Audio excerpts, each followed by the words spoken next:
é tão velho quanto discutir se você tem conteúdo ou não, se você tem assunto ou não. Experimente a situação de estar numa roda de pessoas, numa festa, uma festa de casamento, de aniversário, e parar para conversar com alguma pessoa. Rapidamente você perceberá se essa pessoa lê ou não lê a partir do repertório de ideias que ela traz para aquela conversa.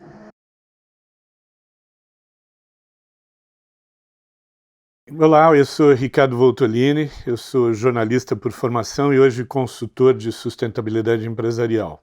Em que a leitura contribuiu para a minha formação profissional? Eu acho que em alguns aspectos eu vejo a leitura como fundamental. Primeira coisa importante da leitura é que ela ensina a pensar.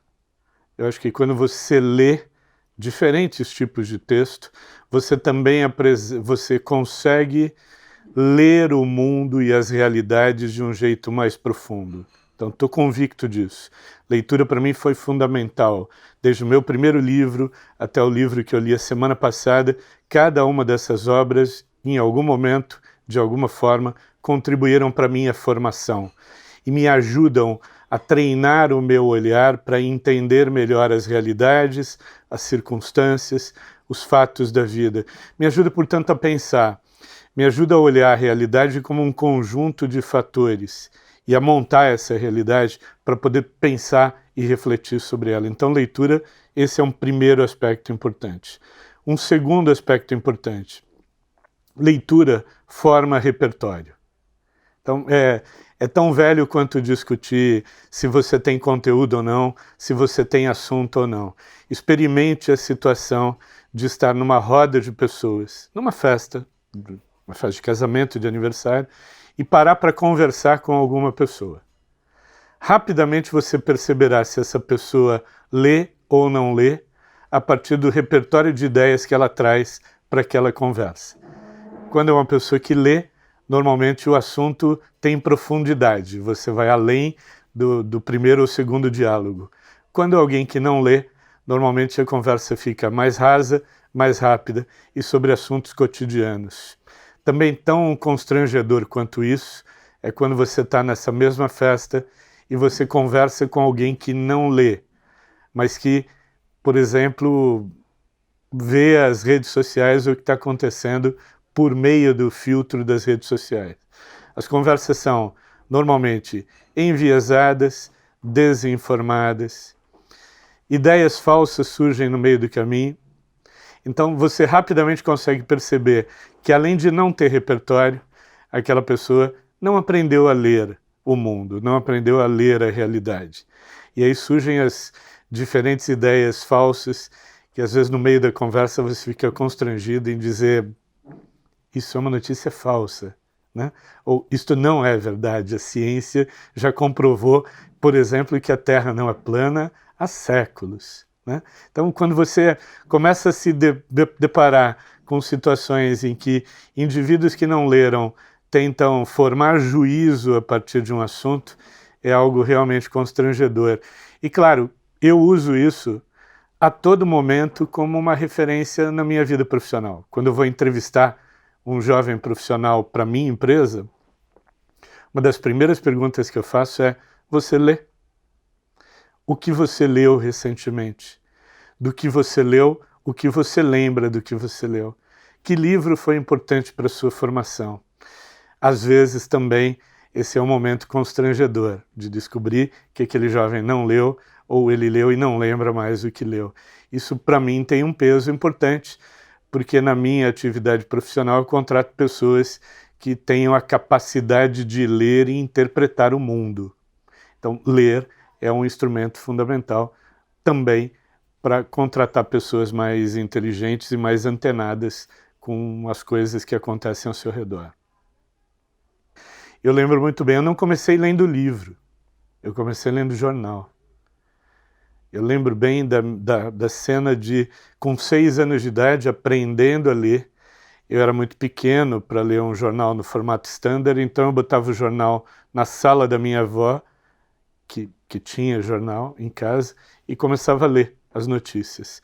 Dali para ler o primeiro livro foi um pulo, então eu lembro que o meu primeiro livro foi A Chave do Tamanho, do Monteiro Lobato. E é um livro extremamente marcante até hoje para mim.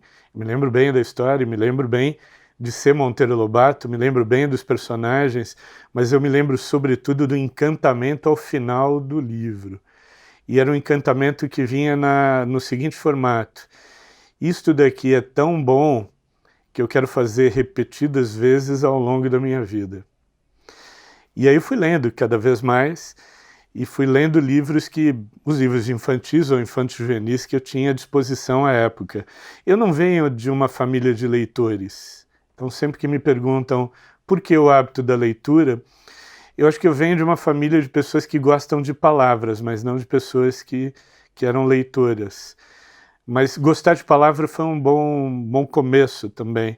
Além da leitura de jornal, uma experiência interessante que me ajudou também a me formar como leitor foi fazer palavras cruzadas e entender um pouco o universo mágico das palavras e dos seus significados.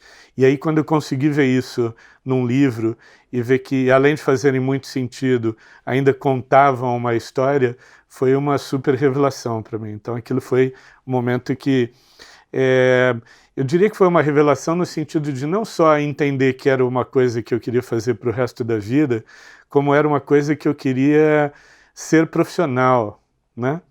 Então eu gostava muito de jogar futebol, mas eu gostava muito de ler também. Num dado momento da minha vida eu optei por jornalismo, e isso não foi à toa. Certamente aquela primeira impressão de leitor, né, do encantamento da leitura, do gosto pelas palavras, me levou a ser jornalista. Felizmente, o mundo perdeu um péssimo jogador de futebol e ganhou um razoável jornalista, que depois passou a usar também o ato de escrever como um diferencial profissional. É curioso, mesmo no mundo digital como que a gente vive, eu analiso muito se um indivíduo consegue escrever uma ideia em 20 linhas. É um bom exercício, né? Perguntar para um jovem profissional que quer ser um consultor e que tem pela frente uma enorme aventura de aprendizado, então ele vai ter que ler muitos livros para poder entender o assunto sobre o qual ele vai se debruçar. É fundamental que esse indivíduo saiba escrever, né? Porque se alguém consegue expressar uma ideia clara num texto de 20 linhas, eu penso que esse alguém está rapidamente preparado para começar a ler e entender um pouco daquela profissão que ele quer abraçar. Isso acho que vale para qualquer profissão, mas para as profissões ligadas ao conhecimento, à gestão do conhecimento, eu acho que elas são fundamentais.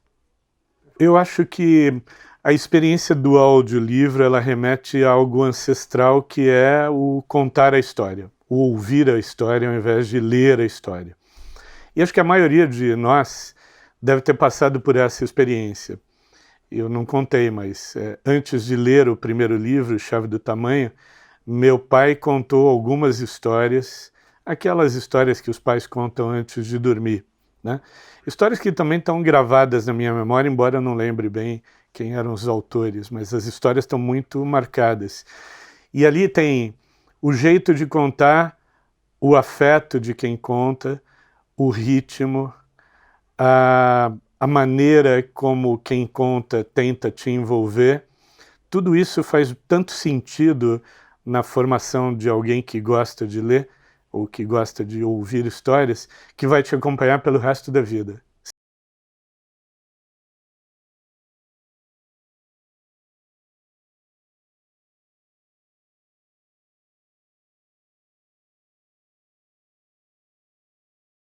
Falada tem uma força maior. Eu acho que o audiolivro traz a força da palavra, aquela palavra que é escrita por alguém que domina o ofício de escrever e de contar uma história, e traz a força dela ser falada por pessoas. Então isso vai nos levar de volta a uma atmosfera vivida na infância, e que é muito próxima de todos nós, porque isso é arquetípico, na medida em que, desde que o mundo é mundo, né, antes de existir livro, existia alguém numa tribo contando história em torno de uma fogueira para um grupo de pessoas. Então acho que a força dessa experiência, ela tem tudo para dar certo. E ela é muito compatível com os tempos que estamos vivendo. Os tempos de economia de atenção, em que a gente tem cada vez menos atenção, dado o volume de estímulos que recebemos ao longo do dia. E tem também a ver muito com essa atmosfera digital que a gente vive, né? Em que a gente, a um clique, né, com o celular, enquanto faz o exercício na academia, então já são várias atividades, a gente pode estar lendo. Na verdade, a gente não está lendo, mas a gente está ouvindo uma história, e é uma experiência que completa a experiência de ler um livro. Então, ler um livro é uma experiência, ouvir um livro é uma outra experiência que, a princípio, me deixa curioso e me fascina ao mesmo tempo. É uma possibilidade, do meu ponto de vista, de formar leitores de livros que nunca leram um livro por falta de estímulo, por falta de tempo, por conta de uma escolaridade ruim, ou de um processo educacional que associou leitura a uma atividade desgastante, chata e até desnecessária, né? E pode passar a gostar de ouvir histórias e aí querer ler histórias. Então tem uma complementariedade interessante aqui que me agrada muito como leitor e como ouvinte de histórias. Para você que já leu um livro, uma primeira boa experiência pode ser ouvir um livro. Para você que nunca leu um livro, comece ouvindo um livro, que eu tenho certeza que você também vai ler livros a partir dessa experiência. Então eu convido vocês a conhecer o Clube Digital de Leituras da Toca Livros.